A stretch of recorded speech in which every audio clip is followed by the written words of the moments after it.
Oh, hello, this is Tak Chung from Walk with Tak. Welcome to my YouTube channel. If you enjoyed this video, please like, subscribe, and share. Recently, I had a conversation with my friend Angelo. He has adopted my fast cooking system about 2 years ago. Even at a young age of 35, he suffered from hypertension as well as type 2 diabetes. He decided that he is going to change his normally meat-based diet into a plant-based diet. Unfortunately, in the beginning, he found that the switch over was far more complicated than he expected.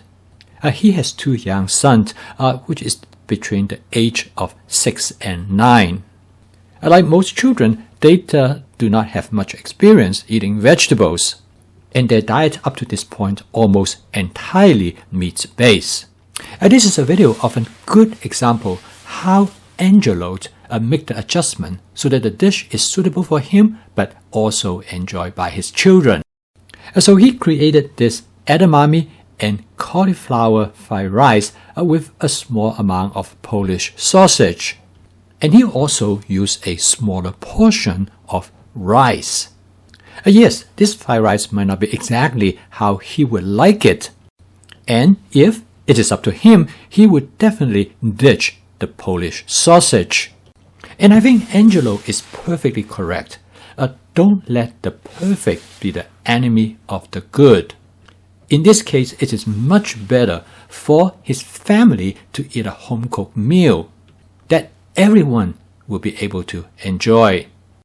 So okay, let's go into the kitchen and for me to show you how Angelo cooked this dish. First of all, Angelo has some Polish sausage that he cut up into small pieces. He cracked 6 eggs into the bowl and he seasoned the eggs with salt and he beat them up. Instead of throwing them away, he took the cauliflower stems as well as the leaves. He cut them up, and that is perfect to use in a fried rice. He took some frozen edamame from the freezer, which he is going to add them directly to the fried rice. He has some cooked jasmine rice that has been in the refrigerator for about 2 days. Angelo always cook extra rice, so he will have them in the refrigerator anytime when he is ready to make some fried rice. I'm going to cook this fried rice dish in my 14-inch Cucina stainless steel wok. I'm going to start out about 2 tablespoons of canola oil.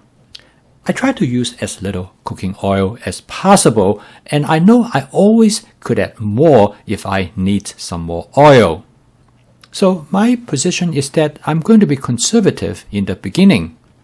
I'm going to heat up the oil until it starts to smoke gently. I then turn down the heat. I let it smoke for about another 15 seconds. This is how I season my wok, and I call this the spot seasoning method. This method works really well because it will guarantee that I will have a cooked surface that has non-stick property. And this is particularly true when you fry eggs, which is the first thing I'm going to do in cooking this fried rice. I'm going to use 6 eggs to make this fried rice because it's going to be a relatively large fried rice dish. Now you notice that as soon as I add the egg, they start to bubble almost immediately because the wok is very hot. I use the wok spatula to push the egg from the outside toward the inside. As you notice that the egg did not stick to the wok at all. This will allow the egg to cook as quickly as possible. I then use the wok spatula to scramble the eggs. And here, the full potential of a wok is being demonstrated. And because of its bowl shape, it allows you to mix everything in the wok without having to worry about them being spilled over. And now the egg is about 80 to 90% cooked. The next step is to add the rice, but I'm going to add a little bit cooking oil first. I want to make sure that enough cooking oil to prevent the rice from sticking and burn to the bottom surface of the wok. Here I use approximately 3 cups of jasmine rice. They have been stored in the refrigerator for about 48 hours. This will keep the rice dry and prevent them from sticking and burn to the bottom surface of the wok. I use this really nifty kitchen tool known as the Hamburger meat chopper.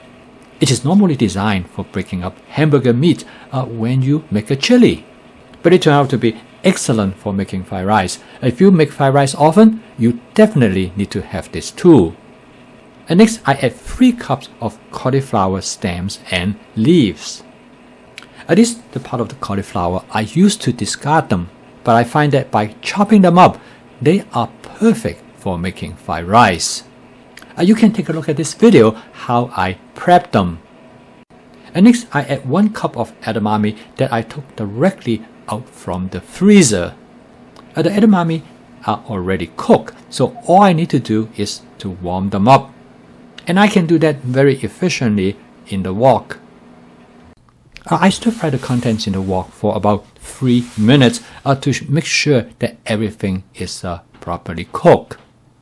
As my friend Angelo said to me, he is so glad that he has a 14-inch wok. The bigger wok gives him lots of space for stir frying, so he can make a relatively large fried rice portion. And by this time, the fried rice is 80% cooked. He then adds about 1.5 cup of Polish sausage.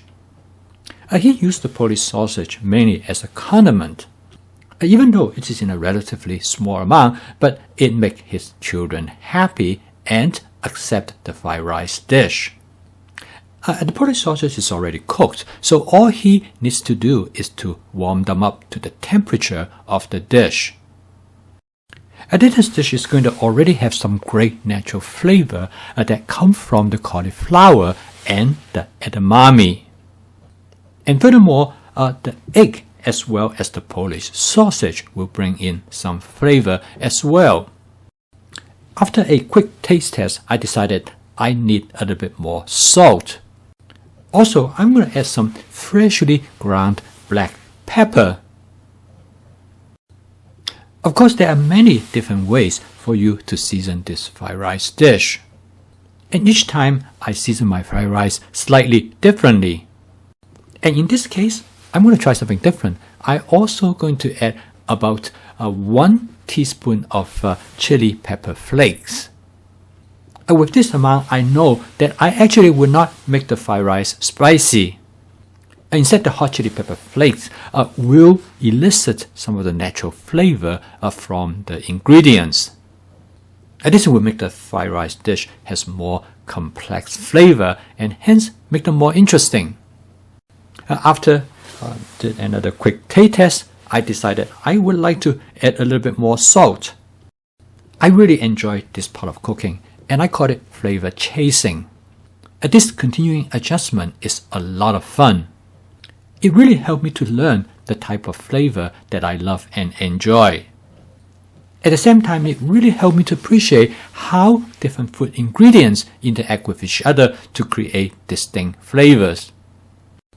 After doing another taste test, I decided I'm going to add a little bit of oyster sauce, probably about 1 tablespoon, to further enrich the flavor of this dish. With a few quick mix, make sure everything blend together, the dish is done. And the total cook time of this dish is about 10 minutes. It is a very large portion of fried rice. And it definitely is large enough to use a side dish for up to 4 or 6 people. And if you enjoy fried rice, you will love this dish. All the ingredients in this dish, the egg, the cauliflower, the edamame, all come together very nicely. I probably could do without the sausage. However, if you enjoy Polish sausage, you probably find them refreshing in the fried rice. And this fried rice dish is a demonstration of the advantage of my fast cooking system. With flavor chasing, advanced prepping, stir frying, and template-based cooking, you can cook a dish like this in less than 10 minutes without the need of a recipe. This will allow you to make use of whatever that is available to you, to cook from scratch with all fresh ingredients, to create a flavor exactly how you like it. Thank you for watching. I post a video every day to demonstrate my fast cooking system. And this is probably the best way for you to learn, as you are standing right next to me in my kitchen. I'm glad you joined me today, and I will see you tomorrow.